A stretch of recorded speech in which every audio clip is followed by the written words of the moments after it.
Welcome to Gradient RRB general science ഫിസിക്സാണ് നമ്മൾ പഠിച്ചുകൊണ്ടിരുന്നത്. ഇന്നത്തേത് 7ാമത്തെ ക്ലാസ്സാണ് നമ്മളിന്ന് പഠിക്കാൻ പോകുന്നത്. നമ്മുടെ ലെൻസുമായിട്ട് ബന്ധപ്പെട്ട ഭാഗമാണ്. അതായത് ലെൻസിൽ പവർ ഓഫ് ലെൻസ് എന്നാൽ എന്താണെന്നും അതുപോലെ തന്നെ നമ്മുടെ കണ്ണിൻ്റെ വർക്കിംഗ് എന്താണ്, അതുമായി ബന്ധപ്പെട്ട് വരുന്ന കുറച്ച് ഇമ്പോർട്ടൻ്റ് കാര്യങ്ങൾ നമ്മുടെ CBSE ടെക്സ്റ്റ് ബുക്കിൽ പഠിക്കാനുണ്ട്. അതുപോലെ ഐയിലെ ഡിഫക്റ്റുകളെ പറ്റിയിട്ട് പഠിക്കാനുണ്ട്. അപ്പോൾ ഈ ഭാഗത്ത് നിന്ന് ഒരുപാട് ചോദ്യങ്ങൾ മുൻ വർഷങ്ങളിൽ എന്ത് ചെയ്തിട്ടുണ്ട്, നമ്മുടെ എക്സാമൊക്കെ ചോദിച്ചിട്ടുണ്ട്. അതുകൊണ്ട് വളരെ വളരെ വളരെ ഇമ്പോർട്ടൻ്റ് ആണ് ഇന്നത്തെ ക്ലാസ് എന്ന് പറയുന്നത്. അപ്പോൾ നമുക്ക് എന്ത് ചെയ്യാം, സ്റ്റാർട്ട് ചെയ്യാം. നമ്മളതിൽ ആദ്യം പഠിക്കാൻ പോകുന്നത് പവർ ഓഫ് ലെൻസ് എന്ന ഭാഗമാണ്. അപ്പോൾ എന്താണ് ഈ പവർ ഓഫ് ലെൻസ് എന്ന് പറഞ്ഞാൽ, നിങ്ങൾ ഈ പറയുന്ന സിനിമ കണ്ടിട്ടുണ്ടോ? നമ്മുടെ പച്ചക്കുതിര എന്ന് പറയുന്ന സിനിമ. അതിൽ നമ്മുടെ ദിലീപേട്ടൻ വെച്ചേക്കുന്ന ഈ ഒരു കണ്ണാടി ശ്രദ്ധിച്ചാൽ അറിയായിരിക്കും അല്ലേ? നമ്മൾ ഈ കണ്ണാടി എന്ന് പറയുന്നത് ലെൻസാണെന്ന് നിങ്ങൾക്കറിയാം. പക്ഷേ ഈ കണ്ണിൽ ഉപയോഗിക്കുന്നത് കോൺകേവ് ലെൻസാണോ കോൺവെക്സ് ലെൻസാണോ നമുക്ക് പെട്ടെന്ന് നോക്കിയാൽ മനസ്സിലാവത്തില്ല. അത് നമ്മുടെ കണ്ണിലുണ്ടാകുന്ന ഡിഫക്റ്റിനനുസരിച്ച് മാറും. അതുപോലെ തന്നെ നമുക്ക് ഇതിനകത്ത് പെട്ടെന്ന് കണ്ടാൽ മനസ്സിലാവുന്ന ഒരു കാര്യമുണ്ട് അല്ലേ, നമ്മുടെ ഈ കണ്ണിൽ ഒളിക്കുന്ന കണ്ണാടിയുടെ കട്ടി. ഇതുപോലത്തെ സോഡാ കുപ്പി കണ്ണാടി എന്ന് പറയുന്ന കണ്ണാടി നമ്മൾ ഇങ്ങനെ കട്ടിയുള്ള ഗ്ലാസ് വയ്ക്കുന്ന നമുക്കറിയാം നമ്മുടെ കണ്ണിനെന്തോ നല്ലൊരു പ്രശ്നം ഉണ്ടെന്നാണ്. അതായത് നല്ല പവറുള്ള ലെൻസാണ് നമ്മളിവിടെ വെച്ചേക്കുന്നതെന്ന് പറയും.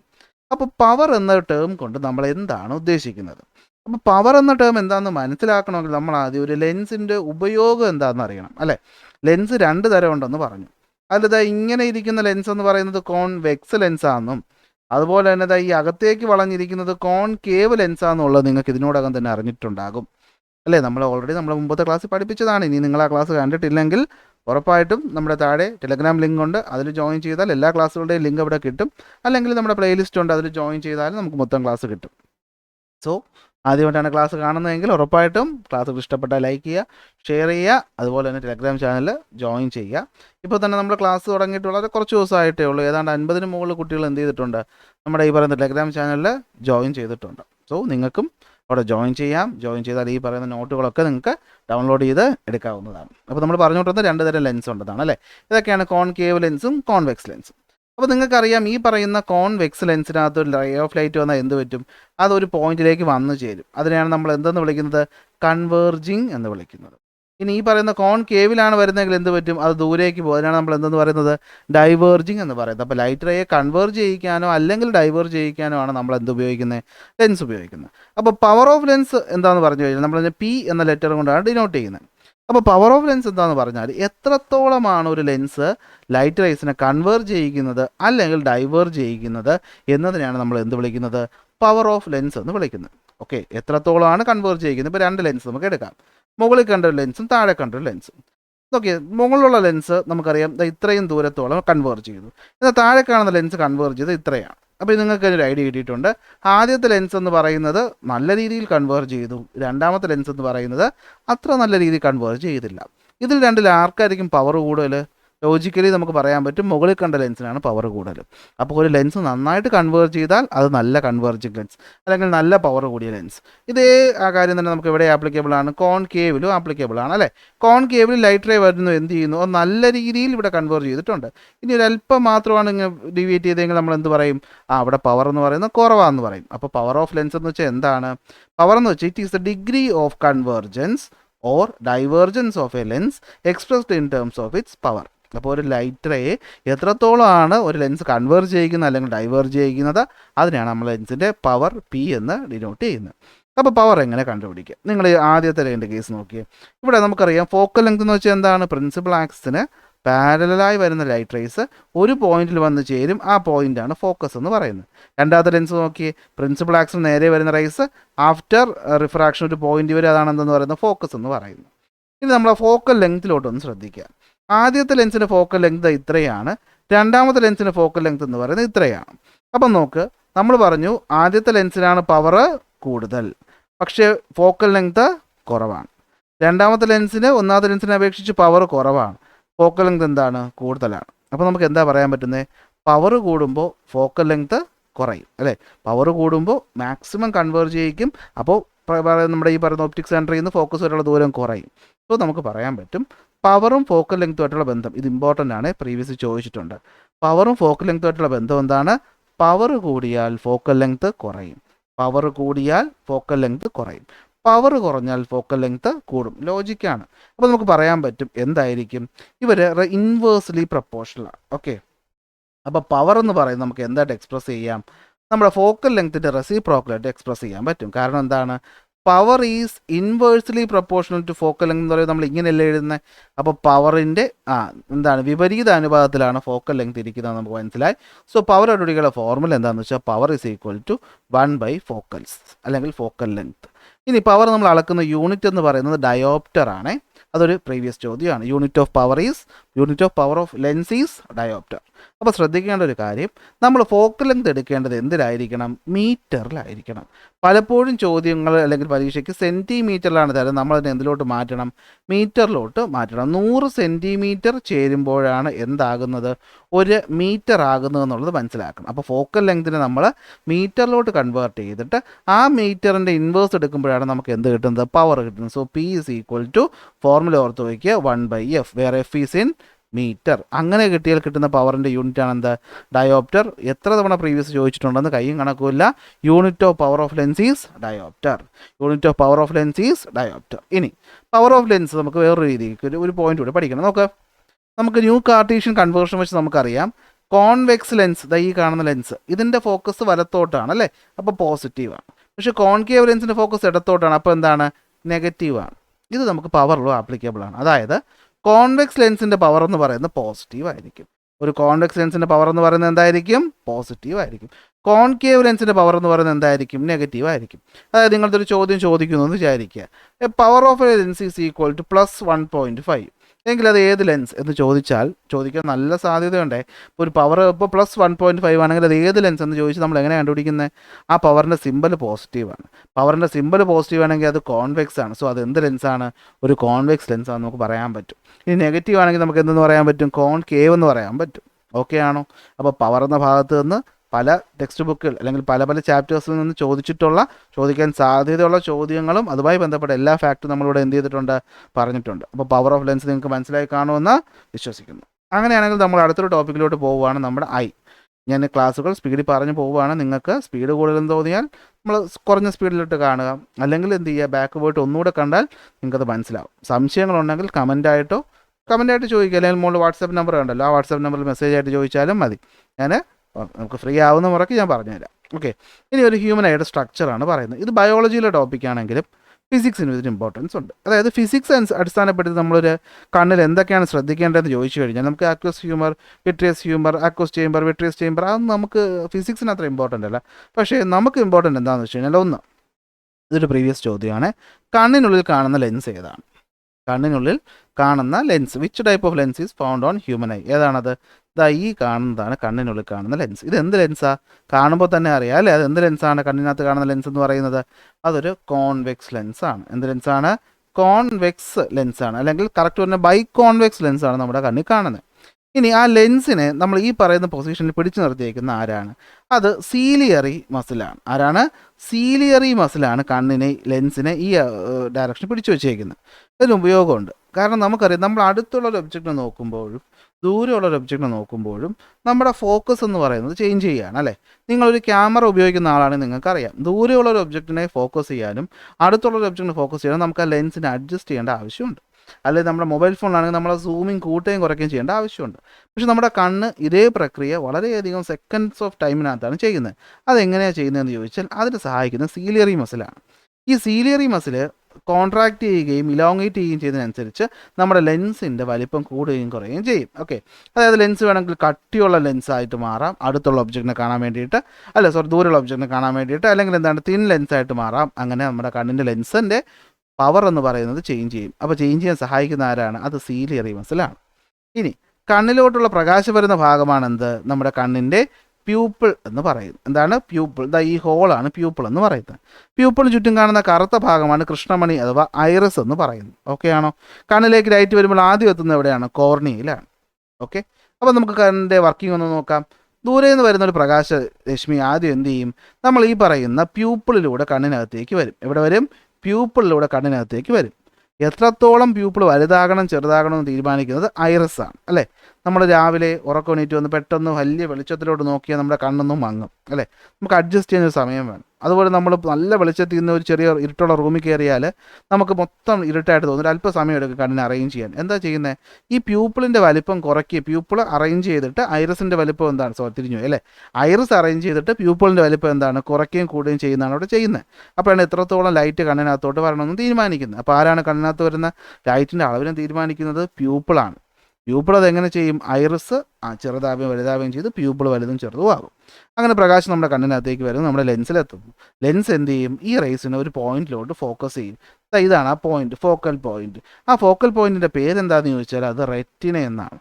കണ്ണിനകത്തുള്ള ഇന്നർ ലൈനിങ് ആണ് ഈ റെറ്റിന എന്ന് പറയുന്നത്. എങ്കിലും നമ്മുടെ ഈ വരുന്ന ലെൻസ് വന്ന് ചേരുന്ന പോയിന്റ് എന്ന് പറയുന്നത് നമ്മുടെ റെറ്റിനയിലെ ഭാഗത്താണ്. ഇവിടെ നിന്നാണ് എന്ത് ചെയ്യുന്നത്, ഈ പറയുന്ന ലൈറ്റ് റേസിനെ എന്താണ് കെമിക്കൽ ഇമ്പൾസുകളായിട്ട് മാറിയിട്ട് അത് ഒപ്റ്റിക് നെർവ് വഴി എങ്ങോട്ട് പോകും, നമ്മുടെ ബ്രെയിനിലോട്ട് പോകുന്നു. അപ്പോൾ കണ്ണിന് നോർമൽ വർക്കിങ്ങിൽ വരുന്ന റേസിനെ ലെൻസ് സ്വന്തമായി ഫോക്കൽ ലെങ്ത് അഡ്ജസ്റ്റ് ചെയ്ത് കൃത്യം നമ്മുടെ ഫോക്കസിലോട്ട് കൊണ്ട് എത്തിക്കും. പക്ഷേ ചിലരിൽ ഇത് കൃത്യം കൊണ്ട് എത്തിക്കാൻ പറ്റാതെ വരും, പല കാരണങ്ങൾ കൊണ്ടായിരിക്കാം, പക്ഷേ അങ്ങനെ എത്താതെ വരും. അപ്പോഴാണ് നമ്മുടെ കണ്ണിന് എന്തോ ഒരു പ്രശ്നമുണ്ടെന്ന് പറഞ്ഞിട്ട് നമ്മൾ കണ്ണിൻ്റെ ആശുപത്രിയിലേക്ക് പോകുന്നത്. അപ്പോൾ നമുക്ക് കണ്ണിൻ്റെ ഡിഫക്റ്റുകളെ പറ്റി നോക്കാം. അപ്പോൾ അതിന് മുമ്പ് ഒരു കാര്യം ശ്രദ്ധിക്കണേ, കണ്ണിൻ്റെ വർക്കിംഗ് ഒന്നുകൂടെ പറയുകയാണേ. ഇപ്പോൾ കണ്ണിങ്ങനെ ഇരിക്കുകയാണെന്ന് വിചാരിക്കുക, ഇതാണ് നമ്മുടെ കോർണിയ. ഈ കോർണിയക്കകത്ത് ഇങ്ങനെ എന്തിരിപ്പുണ്ട്, നമ്മുടെ ഐറിസ് ഇരിപ്പുണ്ട്. എന്തിരിപ്പുണ്ട്, ഐറിസ് ഇരിപ്പുണ്ട്. ഐറിസിനകത്തായിട്ടാണ് ആരിയിരിക്കുന്നത്, നമ്മുടെ ലെൻസ് ഇരിക്കുന്നത്. ലെൻസിന് ആരാ ഹോൾഡ് ചെയ്ത് വെച്ചേക്കുന്നത്, സീലിയറി മസിലാണ്. പ്രകാശരശ്മികൾ വരുന്നു, ഈ ലൈറ്റിന് ഈ പറയുന്ന ഹോളാണ് എന്ത്, പ്യൂപ്പിൾ എന്ന് പറയുന്നത്. അപ്പോൾ പ്യൂപ്പിൾ ഒരു രീതിയിൽ അറേഞ്ച് ചെയ്തിട്ട് എന്ത് ചെയ്യും, ലൈറ്റ് റേസിന് നമ്മുടെ ലെൻസിലോട്ട് എത്തിക്കും. ലെൻസ് അതിനെ ഫോക്കസ് ചെയ്ത് എവിടെ കൊണ്ടുവരും, നമ്മുടെ കണ്ണിനകത്തുള്ളത് ഈ ഒരു പോയിന്റിൽ കൊണ്ടുവരും. ഈ ഒരു പോയിന്റ് എന്ന് പറയുന്നത് നമ്മുടെ നമ്മുടെ റെറ്റിനയാണ്. എന്താണ്, റെറ്റിനയാണ്. ഓക്കെ, റെറ്റിനയുടെ എന്താണ് നമ്മുടെ കാഴ്ച തരുന്ന സ്പോട്ട് എന്ന് പറയുന്നത്. ഓക്കെ, ഇതിൻ്റെ താഴെ നിന്നാണ് ഒപ്റ്റിക് നെർവ് എന്ത് ചെയ്യുന്നത്, ഒറിജിനേറ്റ് ചെയ്യുന്നത്. അപ്പോൾ കൃത്യം ഈ പോയിന്റിൽ കൊണ്ടുവന്ന് എത്തിക്കണം. ഇനി ശ്രദ്ധിക്കണേ, നമുക്ക് കണ്ണിന് ഒരു തരത്തിലുള്ള സ്ട്രെയിനും ഇല്ലാതെ ഒരു ഒബ്ജക്റ്റിനെ ഫോക്കസ് ചെയ്ത് കാണാൻ പറ്റുന്ന ഏറ്റവും അടുത്ത ദൂരം എന്ന് പറയുന്നത്. പെട്ടെന്ന് ഞാനിത് ഇങ്ങനെ കൊണ്ട് വെച്ച് കഴിഞ്ഞാൽ നിങ്ങൾക്ക് പെട്ടെന്ന് ഫോക്കസ് ചെയ്യാൻ പറ്റുമോ, ഇല്ല. ഞാനിതൊരു അല്പം നിങ്ങൾ ദൂരോട്ട് പിടിക്കുമ്പോഴേ നിങ്ങൾക്ക് അത് കൃത്യമായിട്ട് കാണാൻ പറ്റുള്ളൂ അല്ലേ. അപ്പോൾ നമ്മുടെ കണ്ണിൽ നിന്ന് ഒരു നിശ്ചിത ദൂരം മാറി നമ്മൾ ഒബ്ജക്റ്റിനെ വയ്ക്കുമ്പോഴാണ് നമുക്കതിനെ കൃത്യമായിട്ട് കാണാൻ പറ്റുന്നത്. ആ ദൂരത്തിന് നമ്മൾ നിയർ പോയിന്റ് എന്ന് വിളിക്കും. എന്ത് വിളിക്കും, നിയർ പോയിന്റ്. അപ്പോൾ ഹെൽത്തി ആയൊരു ഹ്യൂമൻ ഐയുടെ നിയർ പോയിന്റ് വിഷൻ എത്രയാണെന്ന് ചോദിക്കും. അത് 25 സെൻറ്റിമീറ്റർ ആണ്. എത്രയാണ്, 25 സെൻറ്റിമീറ്റർ. എന്ന് വെച്ചാൽ ഞാനൊരു ഒബ്ജക്റ്റിനെ വിത്തൗട്ട് എനി സ്ട്രെയിൻ കറക്റ്റായിട്ട് കാണണമെങ്കിൽ ഞാൻ എൻ്റെ കണ്ണിൽ നിന്ന് 25 സെൻറ്റിമീറ്റർ ദൂരെ പിടിക്കുമ്പോഴാണ് പറ്റുന്നത്. നമ്മൾ കുട്ടികളോടൊക്കെ പറയാറുണ്ട്, മൊബൈൽ ഫോൺ എന്ത് ചെയ്ത് ഇങ്ങനെ അടുത്ത് വെച്ച് നോക്കരുത്, അത് കണ്ണിന് കേടാണെന്ന് പറയും അല്ലേ. ഇത്ര ദൂരം മിനിമം വെച്ച് പിടിക്കണം. ആ മിനിമം ദൂരമാണ് 25 സെൻറ്റിമീറ്റർ. പരീക്ഷയ്ക്ക് ചോദിക്കും നിയർ പോയിന്റ് വിഷൻ എത്ര, 25 സെൻറ്റിമീറ്റർ. ഇനി നമുക്കൊരു ഒബ്ജക്റ്റിനെ കാണാൻ പറ്റുന്ന ഏറ്റവും കൂടിയ ദൂരം എത്രയാണെന്ന് ചോദിച്ചാൽ അത് ഫാർ പോയിന്റ് വിഷനാണ്. ഹെൽത്തി ആയിട്ടുള്ള കണ്ണിന് അത് ഇൻഫിനിറ്റിയാണ്. കാരണം നമുക്ക് വളരെ ദൂരെയുള്ള നക്ഷത്രങ്ങളെ കാണാൻ പറ്റുന്നുണ്ട്. സോ അത് ഇൻഫിനിറ്റി ആയിട്ട് കണക്കാക്കുക. അപ്പോൾ ഒരു നോർമൽ ഐക്ക് കൃത്യമായിട്ട് എത്ര ദൂരം കാണാൻ പറ്റും, 25 സെൻറ്റിമീറ്ററിന് ശേഷവും അപ് ടു ഇൻഫിനിറ്റി വരെ നമ്മുടെ നോർമൽ ഐക്ക് കാണാനായിട്ട് പറ്റും. അപ്പോൾ ശ്രദ്ധിക്കണം, ഈ 25 സെൻറ്റിമീറ്റർ ഇൻഫിനിറ്റി എന്ന് പറയുമ്പോൾ ഇതിനിടെ ഒരുപാട് ദൂരമുണ്ട് അല്ലേ. ഈ ഒരുപാട് ദൂരം ഇരിക്കുന്ന ഒബ്ജക്റ്റുകളെ വിത്തിൻ സെക്കൻഡ്സ് ആണ് നമ്മുടെ കണ്ണ് ചെറുപ്പ ഫോക്കസ് ചെയ്യുന്നത്. അപ്പോൾ അങ്ങനെ ഫോക്കസ് ചെയ്യുന്ന കണ്ണിൻ്റെ ഒരു കഴിവല്ലേ, ആ കഴിവിനെ വിളിക്കുന്ന പേരാണ് പവർ ഓഫ് അക്കോമഡേഷൻ. എന്താണ്, പവർ ഓഫ് അക്കോമഡേഷൻ. അപ്പോൾ എന്താണ് പവർ ഓഫ് അക്കോമഡേഷൻ, ഈ കാണുന്ന മസിലുണ്ടല്ലോ, ഞാൻ നേരത്തെ എന്ത് പേരാ പറഞ്ഞത്, സീലിയറി മസിൽ. അപ്പോൾ ഈ സീലിയറി മസിലുകൾ അങ്ങോട്ടും ഇങ്ങോട്ടും ഒക്കെ അറേഞ്ച് ചെയ്ത് കണ്ണിൻ്റെ ലെൻസിൻ്റെ ഫോക്കൽ ലെങ്ത് അഡ്ജസ്റ്റ് ചെയ്യുന്ന ഒരു കഴിവിനെയാണ് നമ്മൾ പവർ ഓഫ് അക്കോമഡേഷൻ എന്ന് പറയുന്നത്. The ability of the eye lens to adjust its focal length according as the distance is called a power of accommodation. അപ്പോൾ 25-നും ഇൻഫിനിറ്റിക്കും ഇടയിൽ, ഈവൻ 25-ന് താഴെയും ഒരു ഒബ്ജക്റ്റിനെ നമുക്ക് ചെറുപ്പ ഇങ്ങനെ ഫോക്കസ് ചെയ്യാൻ പറ്റുമല്ലോ. ആ ഫോക്കസ് ചെയ്യാൻ പറ്റുന്ന കഴിവിനെ നമ്മൾ വിളിക്കുന്ന പേരാണ് പവർ ഓഫ് അക്കോമഡേഷൻ. അതും പ്രീവിയസ് ആണ്. അപ്പോൾ ഇതൊക്കെ നമ്മുടെ ഫിസിക്സിനകത്തുള്ള നമ്മുടെ ഫിസിക്സിലെ 2ാമത്തെ ചാപ്റ്റർ, 10ാം ക്ലാസ്സിൻ്റെ ഫിസിക്സിലെ 2ാമത്തെ ചാപ്റ്റർ, 8ആണെന്ന് തോന്നുന്നു ടോട്ടൽ നമ്പർ, അതിനകത്ത് വ്യക്തമായിട്ട് ആദ്യത്തെ ഭാഗത്ത് പറയുന്നുണ്ട്. അപ്പോൾ നിയർ പോയിന്റ് വിഷൻ എന്ന് വെച്ചാൽ സ്ട്രെയിൻ ഒന്നും കൂടാതെ ഒബ്ജക്റ്റിനെ കാണാൻ പറ്റുന്ന ഏറ്റവും കുറഞ്ഞ ഡിസ്റ്റൻസ് 25, ഏറ്റവും കൂടിയ ഡിസ്റ്റൻസ് ഇൻഫിനിറ്റി. അപ്പോൾ 25-നും ഇൻഫിനിറ്റിക്ക് ഇടയ്ക്ക് കണ്ണിന് അങ്ങോട്ടും ഇങ്ങോട്ടും ഫോക്കസ് അഡ്ജസ്റ്റ് ചെയ്യാൻ പറ്റും. ആ കഴിവിനെ വിളിക്കുന്ന പേര് പവർ ഓഫ് അക്കോമഡേഷൻ. പക്ഷേ എല്ലാവരും കണ്ണിൻ്റെ കാഴ്ചയും കാര്യം ഇങ്ങനെയാണോ, ആയിരുന്നെങ്കിൽ ഞാനൊന്നും ഈ കണ്ണാടി വയ്ക്കത്തില്ല. അപ്പോൾ എന്തോ ഒരു കുഴപ്പമുള്ളതുകൊണ്ടാണ് നമ്മൾ ഈ കണ്ണാടി വയ്ക്കുന്നത് അല്ലേ. അപ്പോൾ കണ്ണാടി വയ്ക്കുന്നത് എന്തുകൊണ്ടാണ്, കണ്ണിന് ഡിഫക്റ്റും ഉണ്ട്. അപ്പോൾ എന്തൊക്കെ ഡിഫക്റ്റാണ് കണ്ണിനുള്ളത്, ഒന്ന് മയോപ്പിയ അഥവാ ഷോർട്ട് സൈറ്റഡ്നെസ്, ഹൈപ്പർ മെട്രോപ്പിയ അഥവാ ലോങ് സൈറ്റഡ്നെസ്. നമ്മൾ ഷോർട്ട് സൈറ്റ് ലോങ് സൈറ്റ് ഒന്ന് പറയും. പ്രസ്ബയോപ്പിയ അല്ലെങ്കിൽ ഓൾഡ് ഏജ് ഹൈപ്പർമെട്രോപ്പിയ എന്നും പറയും. അസ്റ്റിഗ്മാറ്റിസം, അതുപോലെ കാറ്ററാക്ട്. ഇതിൽ കാറ്ററാക്ട് നിങ്ങൾക്ക് നല്ല പരിചയം കാണും, ബാക്കിയുള്ളതാണ് സംശയം. നമുക്ക് നോക്കാം എന്താണ് മയോപ്പിയ അല്ലെങ്കിൽ ഷോർട്ട് സൈറ്റഡ്നെസ് എന്ന് വെച്ച് കഴിഞ്ഞാൽ. മയോപ്പിയ അല്ലെങ്കിൽ ഷോർട്ട് സൈറ്റഡ്നെസ് എന്ന് വെച്ച് കഴിഞ്ഞാൽ എന്താണെന്ന് വെച്ചാൽ നോക്കിയേ, എ പേഴ്സൺ നോക്കിയേ is a kind of defect in the human eye due to which a person can see near objects clearly, അടുത്തുള്ളത് കൃത്യമായിട്ട് കാണാം, but cannot see the distant objects. അപ്പം പേര് നോക്കിയോ, മയോപ്പിയ അല്ലെങ്കിൽ ഷോർട്ട് സൈറ്റഡ്നെസ് എന്ന് വെച്ചാൽ ഷോർട്ട് സൈറ്റിൽ നമുക്ക് അഥവാ നമുക്ക് അടുത്തുള്ളത് വൃത്തിയായിട്ട് കാണാൻ പറ്റും എന്ന് ആലോചിച്ചോളാം. അപ്പോൾ ഷോർട്ട് സൈറ്റ് എന്ന് വെച്ചാൽ നമുക്ക് അടുത്തുള്ള ഷോർട്ടായിട്ടുള്ളത് കൃത്യമായിട്ട് കാണാം, ദൂരമുള്ളത് കാണാൻ പറ്റാത്തതാണ് ഷോർട്ട് സൈറ്റഡ്നെസ് അഥവാ മയോപ്പിയ എന്ന് പറയുന്നത്. അപ്പോൾ എന്തുകൊണ്ടായിരിക്കും? ദൂരെ നിന്ന് വരുന്ന ലൈറ്റ് റേസിനെ നമ്മുടെ ലെൻസ് അഡ്ജസ്റ്റ് ചെയ്താണല്ലോ ഫോക്കസ് ചെയ്യുന്നത്. അപ്പോൾ എന്താ പറ്റുന്നതെന്ന് വെച്ചാൽ ഇവിടെ നോക്കിയോ, കണ്ടോ, ദൂരെ നിന്ന് വരുന്ന ലൈറ്റ് റേസിനെ കൃത്യം ഫോക്കസ് ചെയ്ത് എവിടെ വരെ കൊണ്ടെത്തിക്കാൻ പറ്റുന്നില്ല? റെറ്റിന വരെ കൊണ്ടെത്തിക്കാനായിട്ട് പറ്റുന്നില്ല. അതായത് നമ്മുടെ ഈ പറയുന്ന ലെൻസിലോട്ട് വരുന്ന ലൈറ്റ് റേസ് വന്ന് തട്ടുന്ന പോയിന്റ് എന്ന് പറയുന്നത് നമ്മുടെ റെറ്റിനയ്ക്ക് മുമ്പിലാണ്. റെറ്റിന വരെ എത്തുന്നില്ല. അതുകൊണ്ട് നമുക്ക് ക്ലിയർ ആയിട്ട് കാണാൻ പറ്റാതെ വരുന്ന അവസ്ഥയാണ് മയോപ്പിയ അല്ലെങ്കിൽ ഷോർട്ട് സൈറ്റഡ്നെസ്. ഇതൊക്കെ എന്തുകൊണ്ടാണ് സംഭവിക്കുന്നത്? ഒന്ന്, excessive curvature of the cornea. ഈ കോർണിയ നല്ല രീതിയിൽ ഈ കാണുന്ന കോർണിയയ്ക്ക് ഓവറായിട്ട് കർവേച്ചർ ഉണ്ട്. അല്ലെങ്കിൽ എന്ത് പറ്റും? ഐബോളിൻ്റെ ഇലോങ്ങേഷൻ കാരണം ഇത് സംഭവിക്കാം. അപ്പോൾ കോർണിയ എക്സസ് ആയിട്ട് കർവ് ചെയ്യുന്നത് കാരണമോ അല്ലെങ്കിൽ ഇലോങ്ങേഷൻ കാരണമോ, ഇനി ഇതല്ലെങ്കിൽ നമ്മുടെ ലെൻസിൻ്റെ ഫോക്കസ് അല്ലെങ്കിൽ ലെൻസിൻ്റെ പവർ കുറവാകുന്ന കാരണമോ നമുക്ക് മയോപ്പിയ ഉണ്ടാകും. അപ്പോൾ എന്താ ചെയ്യാൻ പറ്റുന്നത്? ഓക്കെ, നമ്മുടെ ഈ പറയുന്ന ലൈറ്റ് റേസിനെ കൺവേർജ് ചെയ്യാൻ പറ്റാത്ത കഴിവുകൊണ്ടാണല്ലോ ഇത് പറ്റുന്നത്. അപ്പോൾ നമ്മൾ എന്ത് ചെയ്യുന്നു വെച്ചാൽ ഒരു ഡൈവേർജിങ് ലെൻസിനെ വെച്ച് കൊടുക്കും. ആരെ വെച്ച് കൊടുക്കും? ഒരു ഡൈവേർജിങ് ലെൻസായ കോൺകേവ് ലെൻസിനെ വെച്ച് കൊടുക്കും. അപ്പോൾ എന്താ പറ്റുന്നതെന്ന് വെച്ച് കഴിഞ്ഞാൽ, ഇപ്പോൾ നോക്കിക്കോ, ഈ കോൺകേവ് ലെൻസിന് വയ്ക്കുമ്പോൾ ഈ കോൺകേവ് ലെൻസ് എന്ത് ചെയ്യും? ഒന്ന് ഡൈവേർജ് ചെയ്യും ലൈറ്റിനെ, എന്നിട്ട് എവിടെ കൊണ്ടുവന്ന് എത്തിക്കും? നമ്മുടെ ലെൻസിൽ കൊണ്ടുവന്ന് എത്തിക്കും. അപ്പോൾ എന്ത് പറ്റും? കുറച്ചുകൂടി ഇപ്പുറത്ത് വീഴുമ്പോഴത്തേക്കും നമ്മൾ കൃത്യം ഫോക്കസ് ചെയ്ത് എവിടെ എത്തിക്കും? നമ്മുടെ റെറ്റിനയിൽ എത്തിക്കും. കണ്ടോ, നമുക്ക് നോർമലി ഇതാ മുമ്പിലാണ് എത്തിയത്. അപ്പോൾ കുറച്ചുകൂടെ ദൂരെ വന്നിരുന്നെങ്കിൽ എന്ത് ചെയ്തേനെ? അതിങ്ങ് എത്തിയേനെ. അപ്പോൾ അതനുസരിച്ചാണ് നമ്മൾ എന്ത് വയ്ക്കുന്നത്? നമ്മൾ കോൺകേവ് ലെൻസ്. അപ്പോൾ പരീക്ഷയ്ക്ക് ചോദിക്കുന്ന മയോപ്പിയ കറക്റ്റ് ചെയ്യാൻ ഉപയോഗിക്കുന്ന ലെൻസ് ഏത്?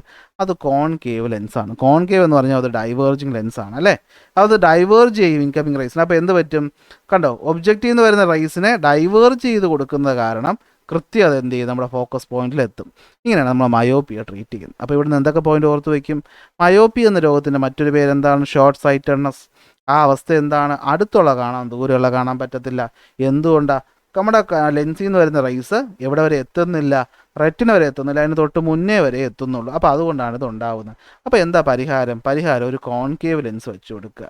കോൺകേവ് ലെൻസ് വയ്ക്കുമ്പോൾ ഗുണം എന്താ? കോൺകേവ് ലെൻസ് ലൈറ്റിനെ എന്ത് ചെയ്യും? ഡൈവേർജ് ചെയ്യിക്കും. സോ ഡൈവേർജ് ചെയ്ത് വന്ന ലെൻസിനെ കുറച്ചുകൂടി ഫോക്കസ് ചെയ്ത് നമുക്ക് എവിടെ എത്തിക്കാം?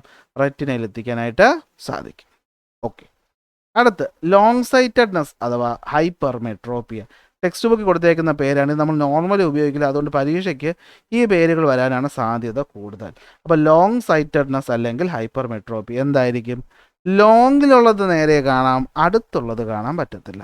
ലോങ്ങിലുള്ളത് കാണാം, അടുത്തുള്ളത് കാണാൻ പറ്റത്തില്ല. അപ്പോൾ എന്തായിരിക്കും? A person can see distant object properly but cannot see the nearby object clearly. എന്തുകൊണ്ടായിരിക്കും? പവറിലുണ്ടാവുന്ന കുറവ്, അല്ലെങ്കിൽ എന്തായിരിക്കും? ഫോക്കൽ ലെങ്തിലുണ്ടാവുന്ന കൂടുതൽ. എന്നാൽ എന്താ പറ്റുന്നതെന്ന് വെച്ചാൽ അടുത്തുള്ള ഒബ്ജക്റ്റ് ഉണ്ടല്ലോ, അതിൽ നിന്ന് വരുന്ന ഈ പറയുന്ന ഇത് ചെറിയ മിസ്റ്റേക്കാണ്. ഈ പിക്ചർ ഞാൻ മാറ്റിക്കോളാമേ, നിങ്ങളിപ്പോൾ നോക്കണ്ട. ഈ പിക്ചർ തെറ്റാണ്, മയോപ്പിയുടെ പിക്ചറാണ് ഇവിടെ കൊടുത്തേക്കുന്നത്. അത് ഞാൻ നിങ്ങൾക്ക് ടെലഗ്രാമിൽ എടുത്ത PDF ഉണ്ടല്ലോ, അതിൽ ഞാൻ കറക്റ്റ് ചെയ്തോളാം. ഞാൻ ഡിഫക്റ്റ് എന്താണെന്ന് ഞാൻ വരച്ച് കാണിച്ചു തരാം. അപ്പോൾ ഇതാണ് നമ്മുടെ കണ്ണിലെ ലെൻസ്. ഈ ലെൻസിലോട്ട് വരുന്ന ലൈറ്റ് റേസ് എന്ത് കിട്ടുമെന്ന് വെച്ച് കഴിഞ്ഞാൽ, ഇവിടെ വരെയാണ് എത്തേണ്ടത്. ഇതാണ് റെറ്റിന എന്ന് പറയുന്നത്, ഇവിടെ കൃത്യം എത്തേണ്ടത്. പക്ഷെ എന്ത് പറ്റും? ഇത് നേരെ പോയി റെറ്റിനയ്ക്ക് പുറകിലായിരിക്കും ഫോക്കസ് ചെയ്യുന്നത്. അപ്പോൾ എന്താ പ്രശ്നം? അപ്പോൾ ഈ കൃത്യമായിട്ട് കൊണ്ടുവന്ന് ഇവിടെ ഫോക്കസ് ചെയ്യിക്കാൻ നമ്മുടെ കണ്ണിന് പറ്റുന്നില്ല. അപ്പോൾ എന്താ ചെയ്യാനുള്ള വഴി? നമ്മൾ ഒന്നുകൂടി ആദ്യമേ ഒന്ന് ഫോക്കസ് ചെയ്യിപ്പിച്ച് എത്തിച്ചു കഴിഞ്ഞാൽ ശരിയാവും അല്ലേ. അപ്പോൾ എന്ത് പറ്റും? നമ്മളൊരു കോൺവെക്സ് ലെൻസ് വയ്ക്കും. അപ്പോൾ എന്ത് പറ്റും? ഈ കോൺവെക്സ് ലെൻസ് ഇവിടെ വെച്ച് ഒന്ന് അടുത്തേക്ക് അങ്ങ് കൊണ്ടുവരും. അപ്പോൾ അവിടെ നിന്ന് ഫോക്കസ് ചെയ്യുമ്പോൾ കൃത്യമായിട്ട് എവിടെ എത്തും? നമ്മുടെ റെറ്റിനയിൽ എത്തും. അപ്പോൾ നമ്മുടെ ലോങ് സൈറ്റ് അഥവാ ഹൈപ്പർമെട്രോപ്പി കറക്റ്റ് ചെയ്യാൻ നമ്മൾ എന്താ ഉപയോഗിക്കുന്നത്? നമ്മൾ കോൺവെക്സ് ലെൻസ് ഉപയോഗിക്കും. നമ്മൾ എന്ത് ഉപയോഗിക്കും? കോൺവെക്സ് ലെൻസ് ഉപയോഗിക്കും. കോൺവെക്സ് ലെൻസ് കൃത്യമായിട്ട് എന്ത് ചെയ്യും? കൺവേർജ് ചെയ്യിപ്പിക്കും. അപ്പോൾ എന്തൊക്കെ പോയിന്റ് ഓർത്ത് വയ്ക്കേണ്ടത്? ഹൈപ്പർമെട്രോപ്പിയുടെ മറ്റൊരു പേര് ലോങ് സൈറ്റഡ്നെസ് ആണെന്നാണ്. എന്ന് വെച്ചാൽ എന്താണ്? ലോങ്ങിലുള്ളത് കാണാം, ഷോർട്ടായിട്ടുള്ളത് കാണാൻ പറ്റത്തില്ല. എങ്ങനെ കറക്റ്റ് ചെയ്യും? കറക്റ്റ് ചെയ്യാനുള്ള വഴി ഒരു കോൺവെക്സ് ലെൻസ് ഉപയോഗിക്കുക എന്നുള്ളതാണ്. ഇതൊരു ടേബിൾ ആക്കി വെച്ച് വേണം പഠിക്കാൻ, അല്ലെങ്കിൽ കൺഫ്യൂഷൻ വരും. ഇനി വരുന്ന അസുഖത്തിൻ്റെ പേര് പ്രസ് ബയോപ്പിയ എന്നാണ്. സിമ്പിളാണ്, ഒന്നുമില്ല. പ്രായം കൂടുതലുള്ള ആൾക്കാർ ഏജിങ് കാരണം എന്ത് പറ്റുമെന്ന് വെച്ച് കഴിഞ്ഞാൽ നമ്മുടെ ഈ പറയുന്ന രണ്ട് കാര്യങ്ങൾ പറ്റും. ഒന്ന്, നമ്മുടെ ഐ ലെൻസിൻ്റെ ഫ്ലെക്സിബിലിറ്റി കുറയും. മറ്റൊന്ന്, സീലിയറി മസിൽ വീക്കാവും. അല്ലേ, നമ്മൾ ഈ കാണുന്ന നമ്മുടെ ലെൻസ് ഉണ്ടല്ലോ, ഈ ലെൻസിൻ്റെ ഫ്ലെക്സിബിലിറ്റി അതിങ്ങനെ ഒരു ജെല്ലിയിലേക്ക് മെറ്റീരിയൽ വെച്ചാൽ ഉണ്ടാക്കിയിട്ടുള്ളത്. അപ്പോൾ അതിന് വലുതാവാനും ചെറുതാവാനുള്ള കഴിവ് പ്രായം കൂടുതലാകുമ്പം നശിക്കും. അതുപോലെ നമ്മുടെ ഇതിനെ സപ്പോർട്ട് ചെയ്ത് നിർത്തിക്കുന്ന സീലിയറി മസിൽ വീക്കാവും. അപ്പോൾ അത് കാരണം എന്ത് പറ്റും? നമുക്ക് മയോപ്പിയയും ഹൈപ്പർമെട്രോപ്പിയയും ഒരുമിച്ച് വരും.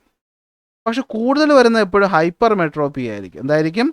ഹൈപ്പർമെട്രോപ്പിയ ആയിരിക്കും. കാരണം പ്രസ് ബയോപ്പിയെ നമ്മൾ ഓൾഡ് ഏജ് ഹൈപ്പർമെട്രോപ്പിയ എന്നൊരു ഓമന പേരിട്ടും വിളിക്കും. എന്ത് വിളിക്കും? ഓൾഡ് ഏജ് ഹൈപ്പർമെട്രോപ്പിയ എന്ന് വിളിക്കും. അപ്പോൾ എങ്ങനെ ട്രീറ്റ്മെൻറ്റ് ചെയ്യേണ്ടത് എന്തുകൊണ്ടാണെന്ന് വെച്ച് കഴിഞ്ഞാൽ നമ്മളെ ബൈഫോക്കൽ ലെൻസുകൾ ഉപയോഗിക്കുക. എന്താ ബൈഫോക്കൽ ലെൻസ്? അപ്പോൾ ഇതൊരു കണ്ണാടിയാണ്. ഇതിൻ്റെ ഈ ഭാഗത്തായിട്ട് വേറൊരു ചെറിയ ഉണ്ട പോലത്തെ ഒരു സാധനം റൗണ്ട് ഷേപ്പിൽ കാണും. നിങ്ങൾ അപ്പൂപ്പന്മാരെ അമ്മൂമ്മമാരെ കണ്ണാടിയിലൊക്കെ കണ്ടിട്ടുണ്ടായിരിക്കും അല്ലേ? അതായത് എനിക്ക് നോർമലി കാണുമ്പോൾ എനിക്ക് ഈ പറയുന്ന ദൂരെയുള്ളത് കാണുന്ന അസുഖം കാണാൻ പറ്റാത്ത പ്രശ്നമുള്ള, പക്ഷെ അടുത്തുള്ളത് വരുമ്പോഴത്തേക്ക് എനിക്ക് കാണാൻ ബുദ്ധിമുട്ടില്ല. പക്ഷെ പ്രായമുള്ള ഒരാൾക്ക് എന്ത് പറ്റും?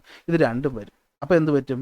എനിക്ക് അടുത്തുള്ളത് കാണാൻ സഹായിക്കാനായിട്ട് ഇവിടെ ഒരു കുഞ്ഞു കണ്ണാടിയും, ദൂരെ നമുക്ക് ഈ പറഞ്ഞ ചെറിയ സാധനം വാങ്ങിക്കാനും ദൂരെയുള്ളത് കാണാനായിട്ട് മറ്റേ കണ്ണാടി. അപ്പോൾ രണ്ടും കൂടി ഒരുമിച്ച് വരുന്ന ലെൻസിൻ്റെ പേരാണ് ബൈഫോക്കൽ ലെൻസ്. അതാണ് പ്രസ് ബയോപ്പിയുടെ ട്രീറ്റ്മെൻ്റ് ആയിട്ട് ഉപയോഗിക്കുന്നത്. ഇനി വളരെ റയറായിട്ട് വരുന്നൊരു അസുഖമാണ് അസ്റ്റിഗ്മാറ്റിസം എന്ന് പറയുന്നത്. എന്താണ് അസ്റ്റിഗ്മാറ്റിസം? എന്താണ് അസ്റ്റിഗ്മാറ്റിസം? ഈ പുറത്ത് നോക്കിയാൽ കണ്ടോ, അസ്റ്റിഗ്മാറ്റിസം ഉള്ള ഒരാൾക്ക് നമ്മുടെ കണ്ണിൻ്റെ കർവേച്ചർ എന്ന് പറയുന്നത് കറക്റ്റ് ആയിരിക്കത്തില്ല. അപ്പോൾ ഈ പറയുന്ന കർവേച്ചർ കറക്റ്റ് ആവാത്തതുകൊണ്ട് പറ്റുമെന്ന് വെച്ച് കഴിഞ്ഞാൽ നമുക്കൊരു ക്ലാരിറ്റി കിട്ടത്തില്ല. നമ്മൾ ലെൻസിൽ ഔട്ട് ഓഫ് ഫോക്കസ് ആവുന്നൊരു സംഭവമാണ്. ഈ പിക്ചർ നോക്കിയേ, അസ്റ്റിഗ്മാറ്റിസം ഉള്ള ഒരാൾക്ക് എന്താ പറ്റുക? കാരണം ഇതൊരു ക്ലിയർ ആയിട്ട് കാണാൻ പറ്റുന്നില്ല. അസ്റ്റിഗ്മാറ്റിസം ഇല്ലെങ്കിൽ നമുക്ക് ക്ലിയർ ആയിട്ട് എന്ത് പറ്റുന്ന വണ്ടി കാണാനായിട്ട് പറ്റും. കണ്ടോ, ഇവിടെ വെർട്ടിക്കൽ ഹൊറിസോണ്ടൽ ആയിട്ടുള്ള ഒരു അറേഞ്ച്മെൻറ്റ് കൃത്യം കിട്ടത്തില്ല. അപ്പോൾ അതിന് ട്രീറ്റ്മെൻ്റ് ആയിട്ട് നമ്മൾ ഉപയോഗിക്കുന്നത് സിലിണ്ട്രിക്കൽ ലെൻസുകളാണ്. എന്താണ്?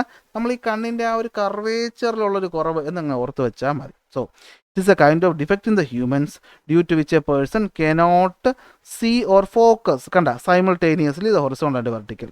അല്ലെ, ഹൊറിസോണ്ടൽ വെർട്ടിക്കൽ ഒരുമിച്ച് ഫോക്കസ് ചെയ്യാൻ പറ്റാതെ വരുമ്പോൾ നമുക്ക് ആ ദൂരത്തിൻ്റെ ഒരു ബുദ്ധിമുട്ട് വരും. അതിനാണ് നമ്മൾ എന്ത് ഉപയോഗിക്കുന്നത്? സിലിണ്ട്രിക്കൽ ലെൻസുകൾ ഉപയോഗിക്കുന്നത്. പരീക്ഷയ്ക്ക് ഇതിൽ എപ്പോഴും ചോദിക്കുന്നത് അസ്റ്റിഗ്മാറ്റിസം ട്രീറ്റ് ചെയ്യുന്ന ലെൻസിൻ്റെ പേര് ഇതേ ചോദിച്ചു കണ്ടിട്ടുള്ളൂ. ഡിഫക്റ്റ് ഈ അസുഖത്തെ പറ്റി അധികം ചോദിച്ചു കണ്ടിട്ടില്ല. കാരണം ഇത് നമുക്കൊരു 10ാം ക്ലാസ്സിൽ താഴെ പഠിക്കുന്ന ഒരു കുട്ടിയുടെ ടെക്സ്റ്റ് ബുക്കിൽ അതിനെപ്പറ്റി വിശദീകരിക്കുന്നതിന് ബുദ്ധിമുട്ടുകളുണ്ട്. അതുകൊണ്ട് നമ്മൾ എന്ത് ചെയ്തു? ഇവിടുന്ന് ഇത്രേ പറയുന്നുള്ളൂ. പക്ഷേ ഇവിടുത്തെ ഇമ്പോർട്ടൻ്റ് ചോദ്യം അസ്റ്റിഗ്മാറ്റിസം ട്രീറ്റ് ചെയ്യുന്ന ലെൻസിൻ്റെ പേര് എന്താണത്? അത് സിലിണ്ട്രിക്കൽ ലെൻസാണ്. അതെന്ത് ലെൻസാണ്? സിലിണ്ട്രിക്കൽ ലെൻസാണ്. ഓക്കെ ആണല്ലോ. ഇനി അവസാനത്തെ അസുഖം കാറ്ററാക്റ്റ് അഥവാ തിമിരം. നിങ്ങൾക്ക് എല്ലാവർക്കും പരിചയം കാണും. പ്രായമായവരുടെ കണ്ണിൻ്റെ കൃഷ്ണമണിക്ക് ചുറ്റും ഇതുപോലത്തെ ഒരു പാട പോലത്തെ ഒരു സംഭവം വരുന്നതാണ് നമ്മൾ എന്തെന്ന് പറയുന്നത്? കാറ്ററാക്റ്റ് എന്ന് പറയുന്നത്. ഇത് മാറ്റാനായിട്ട് കാറ്ററാക്റ്റിൻ്റെ ട്രീറ്റ്മെൻ്റ് ഉണ്ട്. സർജറിയിലൂടെ അത് മാറ്റാനായിട്ട് സാധിക്കും. ഇത്രയാണ് നമ്മുടെ ടെക്സ്റ്റ് ബുക്കിൽ പറയപ്പെടുന്ന ഡിഫക്റ്റുകൾ എന്ന് പറയുന്നത്. അപ്പോൾ ഇപ്പോഴും നിങ്ങൾ ക്ലാസ്സുകൾ കണ്ടുകൊണ്ടാണ് ഇരിക്കുന്നതെങ്കിൽ ഉറപ്പായിട്ടും ക്ലാസ് ലൈക്ക് ചെയ്യുക, ഷെയർ ചെയ്യുക, സബ്സ്ക്രൈബ് ചെയ്യുക, നമ്മുടെ ടെലഗ്രാം ചാനലിലും ജോയിൻ ചെയ്യുക. നമുക്ക് അടുത്ത ക്ലാസ്സിൽ അടുത്ത ടോപ്പിക്കുമായിട്ട് കാണാം.